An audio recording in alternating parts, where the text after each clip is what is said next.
All right, so we're in here. Okay, so let the video upload a little bit. But this is on Trump and the G. Kanye thinks he runs culture. LOL. So Kanye West has blew up the internet last week. He and Candace Owens wore White Lives Matters T-shirts to the a fashion conference in Paris. It's Paris Fashion Week last week, and totally blew up the internet. And I get some of what Kanye's doing. I know he's great at keeping himself relevant, even between musical projects. Tupac was good at that, keeping his name in the media. Kanye has several avenues, whether it's some drama with his ex-wife, Kim Kardashian and Pete Davidson, or whether he's designing clothes, making sneakers, making art. He's always in the news, in between projects, so he keeps himself relevant, which is smart. People are enamored with him and his life. Most of what he does drives a lot of eyeballs and drives a lot of attention. So the White Lives Matter T-shirt, I get some of what he's doing. I thought it was an overreaction by the public, but if you think about it, people say the right things. I know a lot of people in the media came down on him, that people were triggered by it for some reason. A lot of black folks get emotional over some nonsense, over performative things, and people putting on performances with no real action behind it. They get off on that. But it drove people crazy, particularly African Americans. There were people in the media or celebrities who were coming down on Kanye. Here's a tweet from Jamel Hill. I'm trying to share my screen right quick.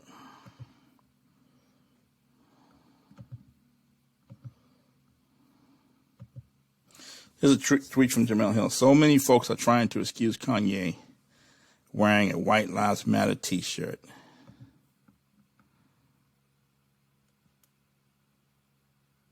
See if we can bring that up. Let's see. Okay, here it goes. So many folks are trying to excuse Kanye wearing a White Lives Matter T-shirt. Such a troll move or marketing. Maybe it is, but it's a dangerously dumb message to send for someone with this massive platform.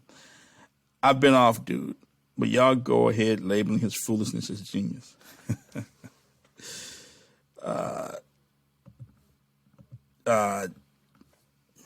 I get some of what Kanye's doing, because there were people who were screaming Black Lives Matter, like the founders of Black Lives Matter. It was all a trick bag, just using Black Lives Matter as a marketing gimmick. And they were raising money from it and not using it and none of it benefited any black folks. It was just a marketing gimmick to co-opt the message of Darren Seals and people who were out in Ferguson after Michael Brown was shot. They were just out there chanting and figuring out how were they going to co-opt the message and get money from it. It was all a trick bag. And Jamel Hill never said anything about Alicia Garza or the founders of Black Lives Matter. Matter of fact, she's had some of those people on her show when people still believed in them, and after it came out that they were just a bunch of grifters. Jamel Hill never said a word. She didn't have the same energy for the people who tricked off $90 million. Never paid any of those black families whose deaths they promoted to raise money for. Raise money. She never said a word. So there are people who have the right message and they put on the right performance and what it said and have the right T-shirts, and behind the scenes undermining black society the whole time. And nobody says a word. So he has on the wrong T-shirt, but he's not the one tricking off $90 million, using the deaths of black folks to raise money to fill for their own personal gain. He's not doing that. So I get some of what he's doing. Maybe he's trying to bring awareness, but I think the overall point is that focus on people's actions and not on the T-shirts they're wearing or what they say. Particularly for politicians, focus on their policy. And that's what we do at Trump and G. We focus on policy and not what politicians say. That's probably why they hate us so much. We don't focus on what people say, what T-shirts they wearing. You got a black wife, or you go to a black church. Oh, good for you. I'm not even looking at that. I don't care if you got a black wife and you go to a black church, or you eat fried chicken in public just like black folks. I don't care. We focus on policy and we dissect policy. That's why people don't. That's probably why a lot of politicians don't like us. So other than triggering all of Black America and the white liberal establishment, Kanye also had an appearance on Tucker Carlson. He interviewed with Tucker Carlson, which was, I'm sure the ratings were off the roof because went to the roof because he ever had buzz from Paris Fashion Week, and Tucker Carlson's one of the hardest shows out there. He's on Fox. So I'm going to show a little bit of the interview here. Try to share my screen right quick.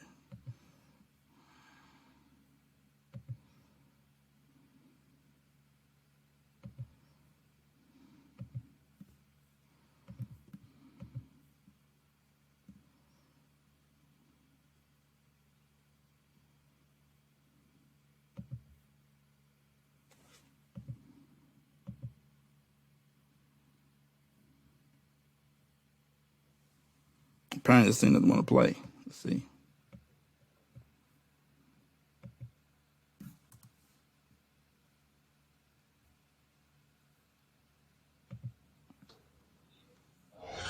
So you just came from Paris.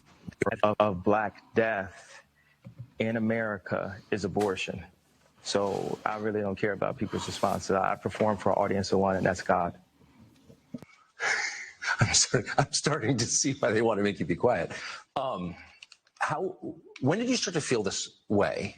When did you start to realize this? I really felt like, I think I started to really feel this need to express myself on another level when Trump was running for office, and I liked him. Yes. And every single person in Hollywood, from my ex-wife to my mother-in-law to my manager at that time to, you know, my so-called friends / handlers around me, told me, like, if I said that I liked Trump, that my career would be over, that my life would be over. They said stuff like people get killed for wearing a hat like that. They threatened my life. They basically said that I would be killed for wearing the hat. I had someone call me last night and said anybody wearing a White Lives Matter shirt is going to be greenlit, and that means that they're going to beat them up if they wear it. And I'm like, you know, okay, green light me then. You know, God builds warriors in a different way. I don't know if it's because of me being born in Atlanta and growing up on the south side of Chicago that, you know, he made me for such a time like this. It's like with David, you know, he tended to the sheep, but while he was out there, he had to fight all kinds of animals. So when it was time for Goliath to come, you thought because he was a sheep herder that he didn't have the skill set to take down Goliath. And the thing that I have is the position, I have my heart, but the number one thing is we have God on our side. And for the people, even if you don't believe in God, God believes in you. So you made reference to the White Lives Matter T-shirt, Mm-hmm. which you brought out at Paris Fashion Week. Yeah. Why did you do that, and what did it mean? You know, I do certain things from a feeling. I just channel the energy. It just feels right. It's using a gut instinct, a connection with God, and Okay. So, you know, during the interview, he basically said, you know, that segment anyway, he basically said that he was against abortion. There's nothing wrong with saying that. And that he was for Donald Trump. One thing about Trump is that he had a populist message leading up to the election, heading into 2016 election. He had a populist message, as well as a lot of politicians, and that populist message resonated with people around the world. That's what Brexit was all about. Individuals wanting to, you know, go at the government for what they saw as failed policies. That's why, you know, you saw the UK leave the EU, and a lot of citizens were wondering why our real estate developers and merchant bankers living well when the rest of the populace is not. They question that. They question central bankers in Europe. They question Mario Draghi. They question Angela Merkel in Germany. You saw the rise of Beppe Grillo in Italy. You saw the rise of Marine Le Pen in France. So Trump had a populist message that resonated with a lot of people. And Whether he kept that populist message once he got in office, it's another thing. But he had a populist message that resonated with people. So the people, the individuals taking our country back, and obviously resonated with Kanye. So Kanye does think a little differently. He does think for himself, and he's not afraid to go against the grain. A lot of these politicians, not politicians, but a lot of celebrities, you really don't know what they think. You really don't know what professional athletes think. It's like every black professional athlete, every black comedian and entertainer is a Democrat. They all repeat the same talking points, and they all want to fit in. They're all trying to be popular to get a bag. So you don't really know what their politics are, or if they're even informed enough to talk about politics. But Kanye doesn't mind going against the grain, and he can think for himself. So I think even though some people may say his message is misguided, I think a lot of times he is genuine, at least. So I'm just putting that out there. He's not afraid to say what others won't say, and that comes across in his music. And because even on his journey, which I saw on Netflix, the Genius documentary, that he was a beat maker, he was trying to become a rapper. People didn't believe in him. He stayed true to himself. He became a successful rapper, and he rapped differently from other people. He had a whole persona that was different from other rappers. He wasn't trying to sound like a New York rapper. And I think that resonated with the public. That's why he's so successful as a rapper. But anyway, so one thing I did take issue with Kanye, was a Rolling Stone article from October 9th, where he's talking about the White Lives Matter dust up, and he had this to say. The article says the title of the article is "Designer Says Kanye's Team Bald Designs," right? And it says that on Monday, Kanye West debuted Yeezy Season 9 collection to an invite-only crowd of celebrities and insiders at Paris Fashion Week. During the show, he unveiled a T-shirt wearing a photo of Pope John II on the front and inexplicably the phrase "White Lives Matter" on the back. Quote, "We changed the look of fashion over the past 10 years. We are the streets. We are the culture," Ye said during an extended preamble to the show. And when it comes to the culture, I am Ye, and everyone knows I am the leader. And I took issue with that because this runs the culture. Man, this book right here runs culture. Shock Exchange, how inner city kids from Brooklyn predicted the Great Recession and the pain ahead. This book runs culture. This book runs the world. I wrote this book back in 2012. Next thing you know, politicians are reading it and repeating it. Lawmakers are reading it and repeating it. So this runs culture, Kanye. The powers that be make you think you run culture.